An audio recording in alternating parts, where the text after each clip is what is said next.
Well, hello everybody. This is Brother Todd with your Victory Minute, and I hope you're having a good day. And I'm grinning for two things. One, what I'm going to talk about, but two, when I said, hey, it's Brother Todd's Victory Minute, that's the 30th time I said that this morning. I can't get this thing done. I had one about 15 minutes long. I forgot to put the thing on airplane mode, and I got a phone call come in. Well, when that happens, it shuts off the recording. So I'm telling you, it's a beating. When I started off, the sun was down there and the sun's up here now, and now I just look right in the sun. I can't see nothing. I'm just gonna let this one go. I don't care what happens. Y'all gonna get the real McCoy here about how these things go on. In fact, that go a little bit with what I'm gonna talk to you about today. I saw a video, picture really, on the internet the other day. A bunch of people in the office building, office setting. They told them, hey, on Friday, everybody dress the way you dress for the Zoom meetings during the pandemic. And everybody looked great from about here up, right? Business suits, ties, jackets, right? All that kind of stuff. Real professional attire. And then, of course, from here down, oh, Lord. I mean, it was robes and swim trunks and pajama bottoms and flip-flops. And the reason I'm kind of telling you that and kind of giggling is that's how I'm doing you today. Because this shirt is a total facade for what's going on. I put this on to make this video, and only to make this video, because actually I'm in work clothes. We had a roof blow off of a building at the house, and I got to run by the church because I don't care about going up there in work clothes. They're used to seeing me, and but I got to get that done. I said, Lord, I got to make this Victory Minutes. What am I going to do? And I thought about that picture. I said, well, it worked good with them people in that Zoom meeting, so I threw it on, and here I am. And he said, Brother Todd, why does this, why you keep giggling? Well, I'm telling you one, if y'all want to realize how bad I really look, is one thing. But the other thing is, y'all don't know how many times I've tried to get this video done, and how many times really when I make these things about the, it looks one way on the video, but actually it's, I could be just about anywhere or doing about anything, and you just don't get to see the whole picture. And we're bad about not letting people, God, and ourselves see the whole picture, to see what's really going on. You've got to have people in your life that know what's kind of going on behind the scenes. People that you're not living in any kind of now I swear I hear a truck about to drive right by me. Hold on a minute.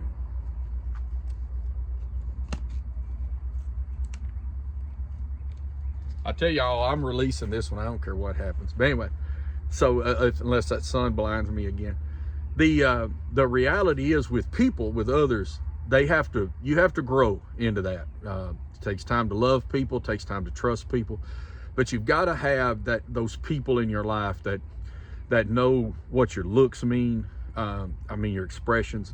They know what you look like without your makeup, so to speak. They know how you act when you don't really feel good. They really see that real person.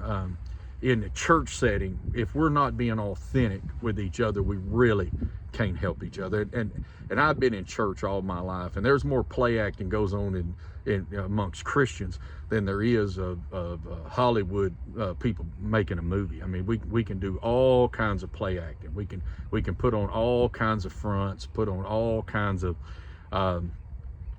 masks and facades and all kinds of things like that. And the reality is, you cannot live in something that's just not authentic. Authenticity in people, in families, in business relationships, in church, with one another. Everybody running around acting like they all got it together when everybody's about half time's falling apart. It doesn't really help people. It just doesn't help people. I mean, all of us have seen people that just act dramatically different.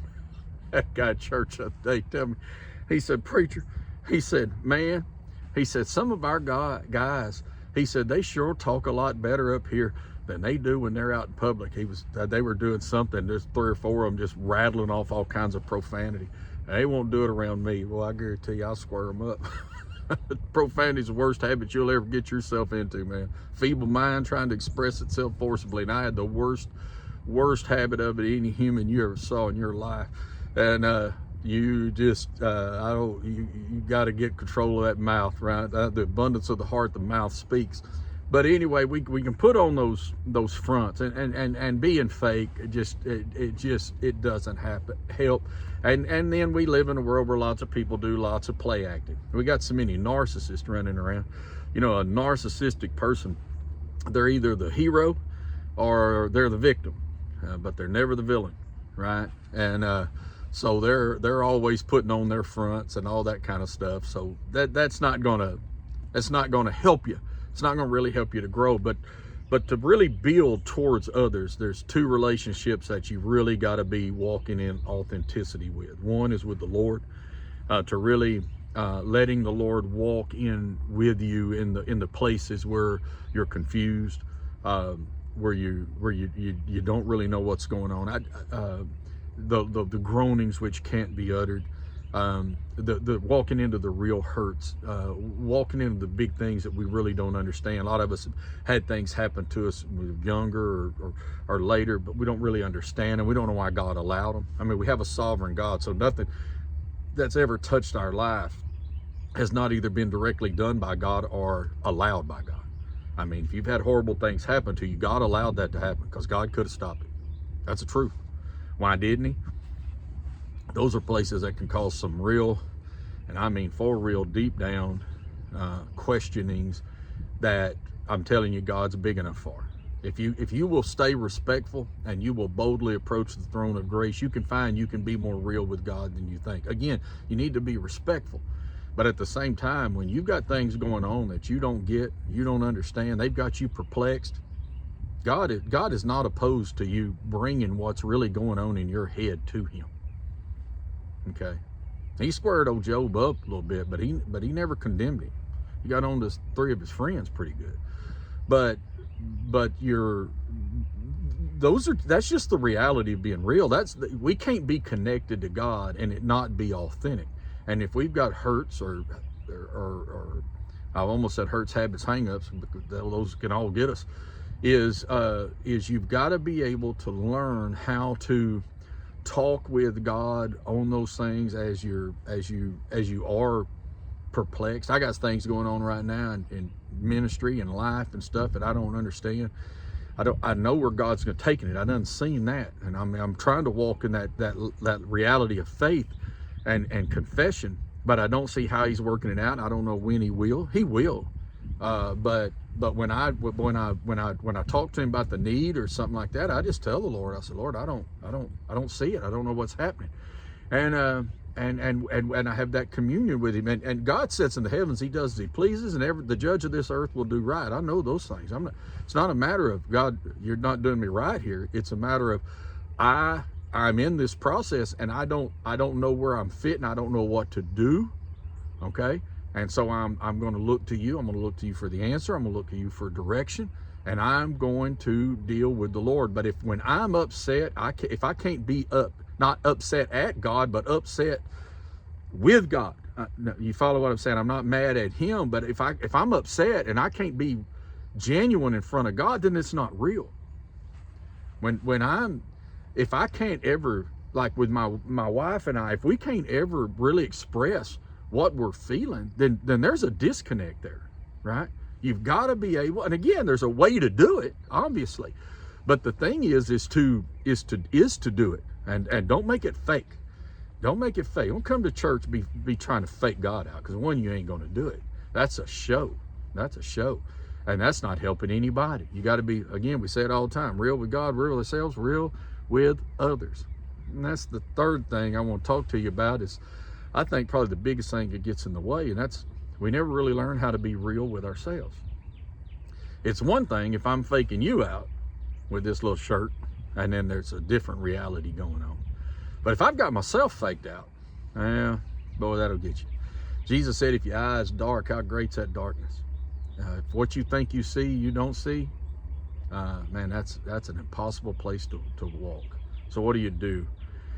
Number one, look for that drawing. I talked about it last Sunday. If you go back and look, sermon first week of March, I talked a lot about that drawing, that capacity that comes as God pulls us to Him. Unless the Father draws a man, he can't come. God has to give you that. If you have physical sight, then you can appreciate. As I look around, I can appreciate what's around me. I can see it. But if my eyes didn't work, then I'd have a hard time really figuring out what's going on around me. And God has given us all the capacity for spiritual sight. Now, most don't use it. All you got to do is look around at people ask me all the time, "Brother, what's wrong with this world?" This world's in a delusion.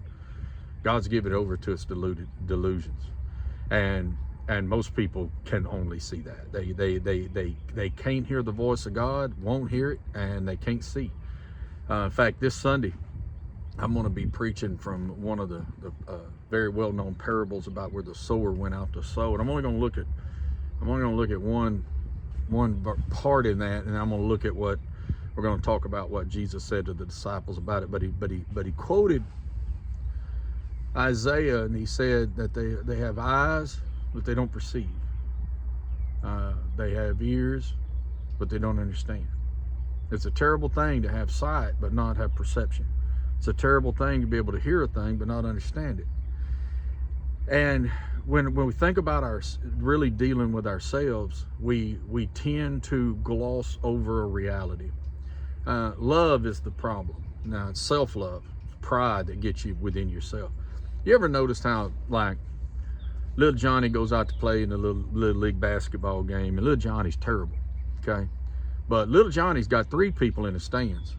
A grandpa, a mama, and then maybe another grandma, sometime dad, that they cannot see the reality that little Johnny is the worst player on the team.